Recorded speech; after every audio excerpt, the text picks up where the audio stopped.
दिल्ली में एक रेस्टोरेंट में आग लगने से कई लोग जलकर जिनकी मौत हो गई। अब ताज़ा मामला लखनऊ का है, जहां पर एक इमारत में आग लगने से एनिमेशन सेंटर के 15 छात्रों की जिंदा जलकर मौत हो गई। बड़ा दर्दनाक हादसा। रामपुर में भी काफ़ी कोचिंग सेंटर हैं, हॉस्पिटल है, रेस्टोरेंट है, होटल है।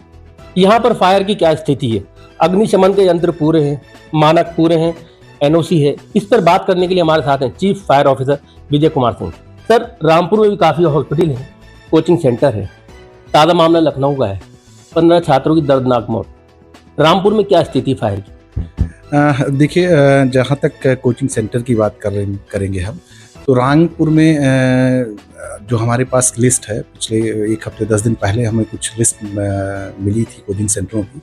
तो हमने उनमें ज़्यादातर कोचिंग सेंटर को हमने चेक कराया और लोगों को हमने पहले तो अवेयर किया, लोगों को ट्रेनिंग दी, लोगों को in case of emergency what to do what not to do इसके बारे में बताया। साथ ही हमने वहाँ पे सुरक्षा के जो उपकरण होने चाहिए उसके बारे में भी लोगों को बताया और इसके अलावा हमने इवैक्यूएशन प्लान के बारे में भी देखा और उस जिन संस्थानों में इनकी कमियां पाई गई हैं उनको हम लोगों ने नोटिस जारी किया है और उनको ये निर्देशित किया गया है कि यथाशीघ्र आप उन कमियों को पूरा करें और उसके बाद ही उस कोचिंग सेंटर को चलाएं।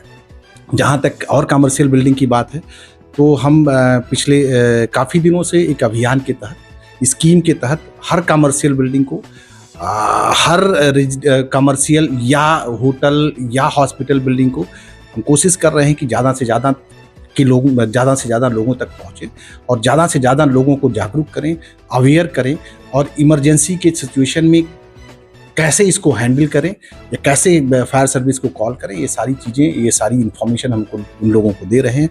और जिन भी कमर्शियल बिल्डिंगों में, होटल में, हॉस्पिटल में या कोचिंग सेंटर में कोई कमी पाई जा रही है, उनके खिलाफ हम लोग वैधानिक कार्रवाई कर रहे हैं, उनको नोटिस दे रहे हैं और ये कोशिश कर रहे हैं कि उसको वो मिनिमाइज करें। सर, अभी कुछ दिन पहले भी आपने 15 लोगों को नोटिस दिया, इसमें हॉस्पिटल है और आपका रेस्टोरेंट है, होटल है, उनमें क्या कमियाँ थी?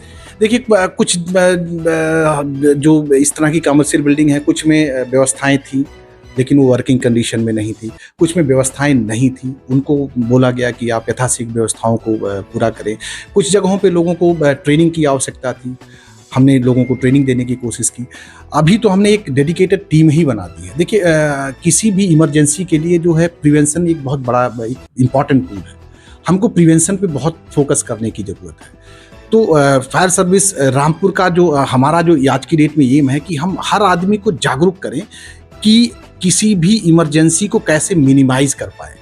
हमारा फोकस आज की डेट में उस पर बहुत ज़्यादा है। साथ ही साथ ये भी फोकस है कि अगर इमरजेंसी अराइज हो ही जाती है तो मिनिमम जो फायर सेफ्टी के इक्विपमेंट्स हैं, अप्लाइंसेज हैं, वो ज़रूर आपके पास हो, जिससे कि हम उस चीज़ों को टैकल कर पाएँ या इमरजेंसी को कंट्रोल कर पाएँ या रोक पाएँ। साथ ही साथ हम लोगों को ये भी बता रहे हैं कि अगर कोई इमरजेंसी आती है तो आप तत्काल 112 पे सूचित करें या हमारे जो 7 CUG नंबर, हमारे यहाँ 7 फायर स्टेशन है, सब हर स्टेशन का कंट्रोल रूम है, उसके CUG नंबर है। हर इंडिविजुअल को उस CUG नंबर से इन्फॉर्म कर रहे हैं, उसके बारे में बता रहे हैं कि आप 112 पे कॉल करिए, वहाँ अगर कॉल लग रही है उनकी इन्फॉर्मेशन हमारे पास, या आप डायरेक्ट हमारे कंट्रोल रूम में कॉल करिए और हमको इमीडिएट सूचना दीजिए। हम पूरी मदद, पूरी तैयारी के साथ आपके पास पहुँचेंगे।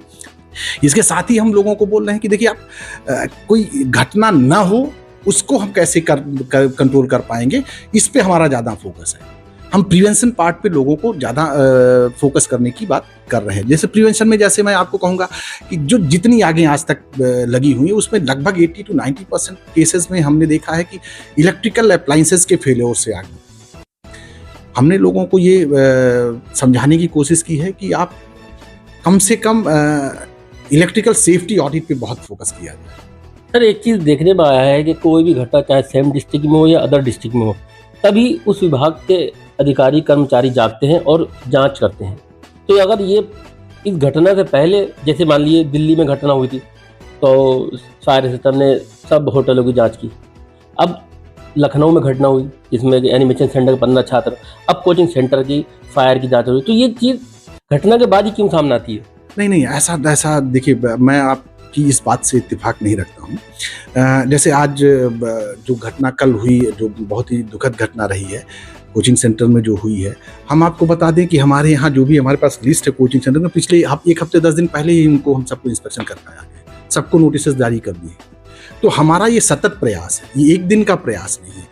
जैसे आप कह रहे हैं कि होटल की बात है, ऐसा नहीं है। हमने जितने होटल कमर्शियल एक्टिविटी करने वाले, हमने होटल मालिकों को या उनके यहाँ जो रिस्पॉन्सिबल लोगों उनको बुलाया था, हमने उनको अवेयर किया, ट्रेनिंग दिया। हॉस्पिटल वालों का भी कुछ दिन पहले बुलाया था। जो भी कमर्शियल बिल्डिंग करने वाले हैं, इंडस्ट्रीज वाले हैं, उनको हमने बुलाया था। तो ये हमारा प्रयास कंटिन्यूअस चल रहा है। क्या अपील करना चाहेंगे लोगों से जागरूक करने के लिए? देखिए, मैं फिर जनता से ये कहूँगा, पब्लिक से ये कहूँगा कि देखिए, ये हमारी आप सबकी रिस्पॉन्सिबिलिटी है। किसी भी इमरजेंसी, अगर कोई इमरजेंसी राइज होता है तो आप 112 पे कॉल करिए। हमारे जो 7 नंबर, हमने 7 तो स्टेशनों के नंबर दिए, उस पर आप तुरंत कॉल करिए।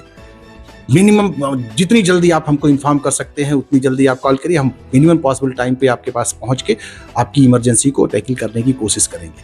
लेकिन साथ ही साथ हम जनता से ये भी अपील कर रहे हैं कि जो छोटी छोटी चीज़ें हैं, प्रिवेंशन पे जो छोटी छोटी चीज़ें मैंने बताई हैं या हमारी टीम आप लोगों को बता रही, उस पर जरूर ध्यान दें। देखिए, ये थे chief fire officer Vijay Kumar Singh, जिन्होंने एक बात बहुत अच्छी बताई कि आग लगने के बाद तो हमारा विभाग पूरी तरह तत्पर होता है उसे बुझाने के लिए, लेकिन हमारी पहली कोशिश ये होती है कि वो दुर्घटना ही ना हो, वो आग ही ना लगे हो।